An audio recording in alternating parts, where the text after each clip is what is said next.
Hey Ryder, are you ready to find out what's going on around campus and the surrounding community? Well, we have it all right here on Ryder right now.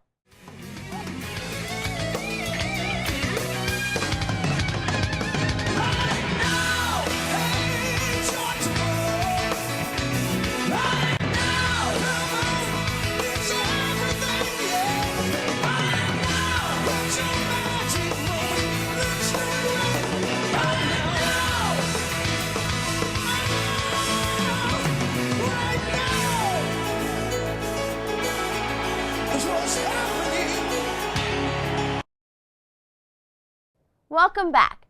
I'm your host, Kelly Dixon. This past weekend, members of the Lawrence community joined together for a day of fun. Garrett Williams was there to catch all the excitement. Hi Ryder, I'm here at Lawrence Community Day in Village Park, just hanging out with some residents, listening to music and eating some food. Come on, let's check it out. This past Sunday, Lawrence Township celebrated their annual Community Day.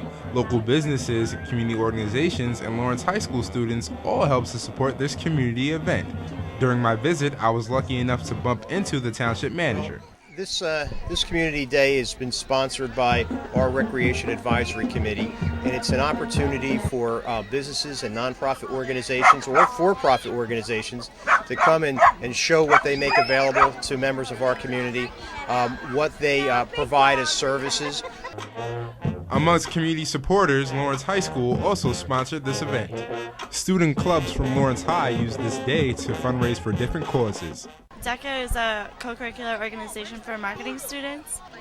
We are doing a project for DECA, and it's about autism research. It's called STAR. It's called Students Tackling Autism Research.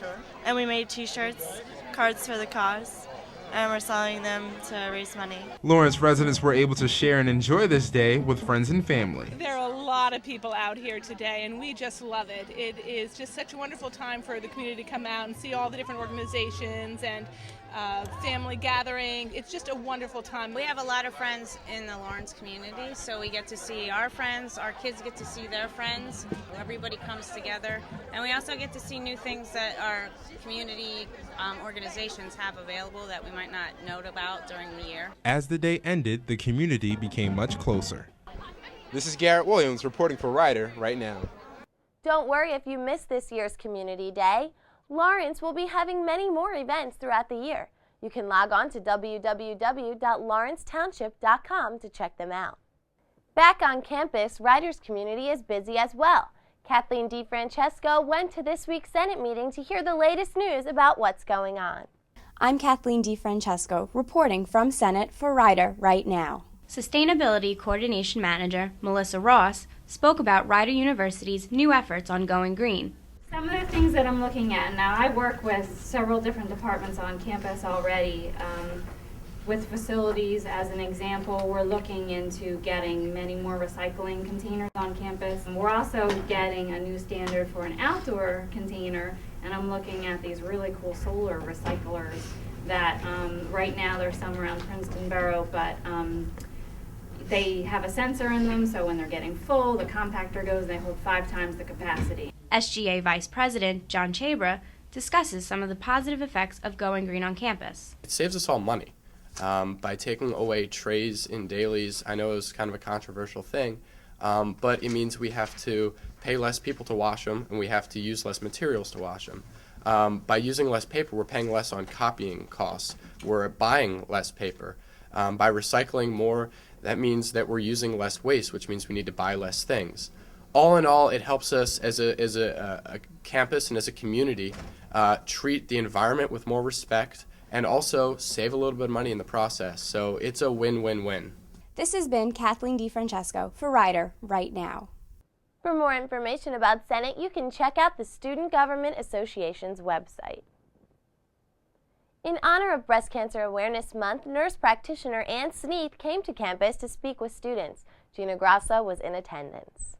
Hey Ryder, let's take a second to think about a few things. How many of you read labels on a regular basis? Have more than one alcoholic beverage a day? Exercise on a regular basis? Drink out of a plastic water bottle? Or even eat soy products? The Women's Center on campus invited this week's speaker Ann Sneath to discuss the effects that these things have on your body.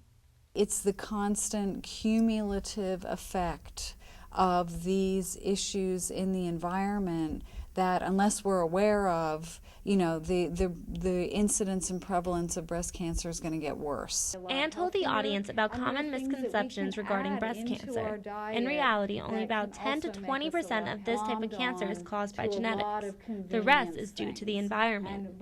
There's a lot of research documented, published about plastics and estrogen in the environment, and lots of environmental impact that we need to be aware of. She explained that it's the estrogen from plastic water bottles sitting in the sun, from growth hormones being put into milk, and pesticides put onto fruits and vegetables that causes overload in women's bodies that can result in the development of breast cancer. We buy and we don't even realize that we're consuming these things that negatively affect our bodies. I had heard before about like cow's milk not being good for you, but I mean, we grew up, you know, our parents had us drink like a glass of milk a day, so hearing that was different. When I get my own house, I'm definitely going to buy fruit from the farmer's market as opposed to like ShopRite, because you never know where it's coming from when it's like a mass marketed food. Again and again, Anne reminded her listeners that the purpose of this talk was not to scare them, but to make them more aware of what they were doing to their bodies. Usually breast cancer or any disease that comes upon someone, or when you hear about it, you think it's something that happens to you and you don't have any control over it. So you feel powerless. And I think women need to feel powerful and understand that when they have control of their bodies and they can help prevent diseases by their diet, by exercise, by things that they put in their mouth, like she was saying, like her talk was referring to. So it kind of gives back the power to women and makes them feel in control again of their bodies and what happens to them. Nurse practitioner Anne Sneath will be coming back to Rider in the next few weeks to discuss the harms of the human papillomavirus, also known as HPV. Reporting for Rider right now, this has been Gina Grasso. Visit www.nbcam.org to find out more information or see how you can support breast cancer.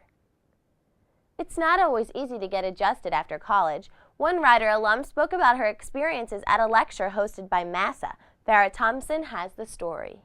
Not long ago, Danielle Clement was a student at Rider University. She graduated in 2004, but just recently returned to campus to speak to members of MASA, the Marketing and Advertising Student Association.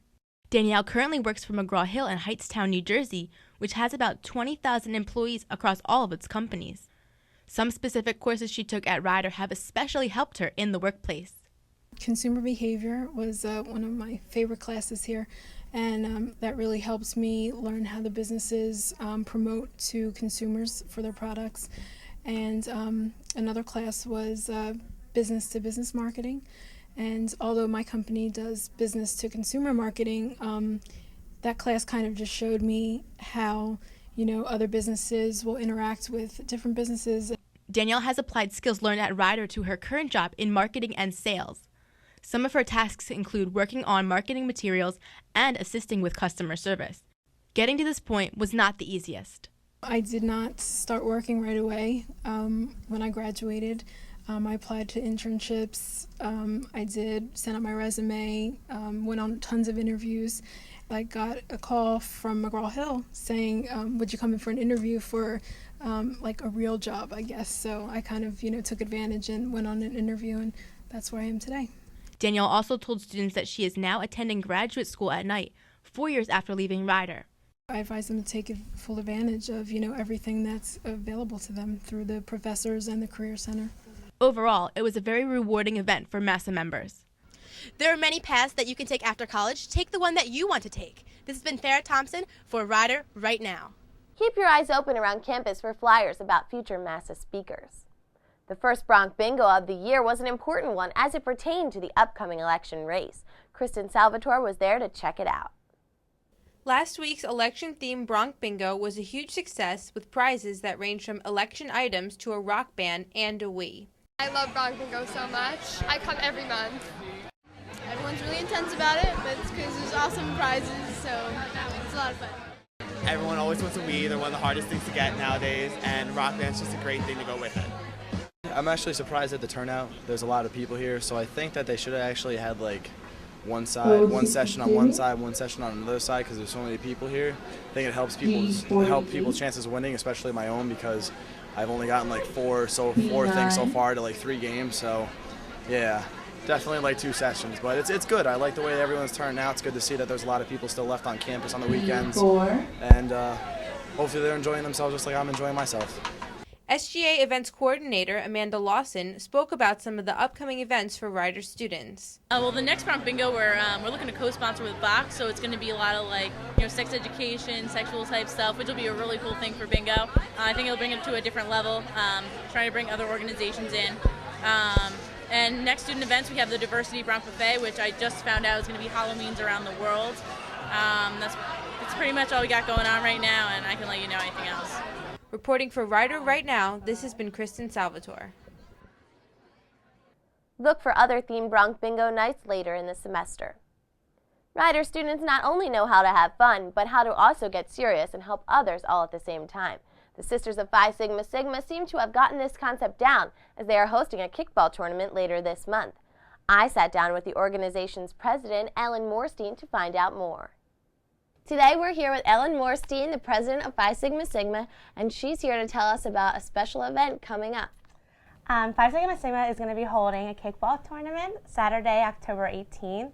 And it's going to be in support of our national foundation, the National Kidney Foundation. Goal, how many teams would you like to see in the tournament? I'd really ideally like to see between 8 and 10 teams, because I know it's hard for people to get out on a Saturday. And it is $10 a player and 10 people on a team. But I just want people to know it's really going for a great cause. These kids are really suffering out there, and I know it's not something we always hear about, the National Kidney Foundation, but it is a really fantastic cause. And hopefully we'll get a good number of teams out there willing to support. Thanks for coming on. Good luck with your tournament. Thank you. And last, but certainly not least, there is a very special Halloween edition of Lifestyles with me, Kelly Dixon. Hey Rider, it's a season for scaring, and I talked to students around campus to find out their plans for Halloween. And now I'm at Halloween Adventure on Route 1 in Princeton to find out the most popular costumes and give you some ideas. Let's go inside.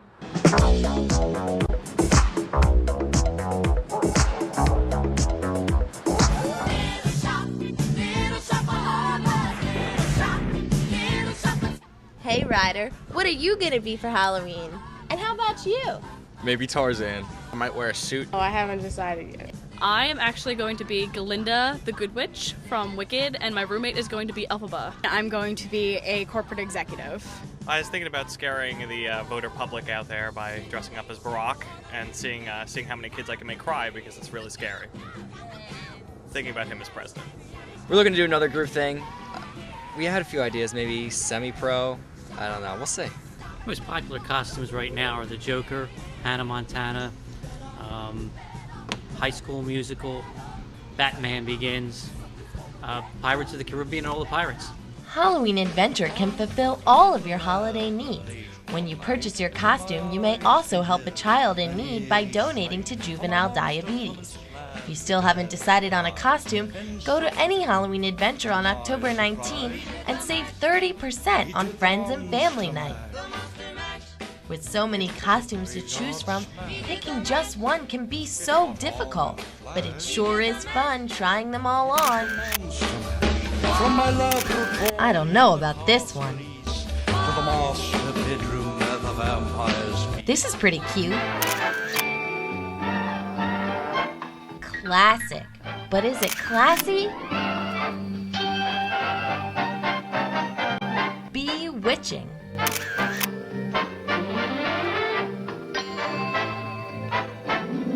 Now this is just creepy.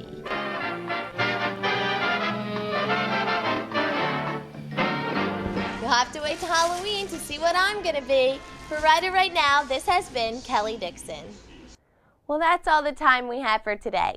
Tune in next week for a brand new segment where we preview the hottest movies playing right here on Rider's campus. I'm your host, Kelly Dixon, and this has been Rider Right Now.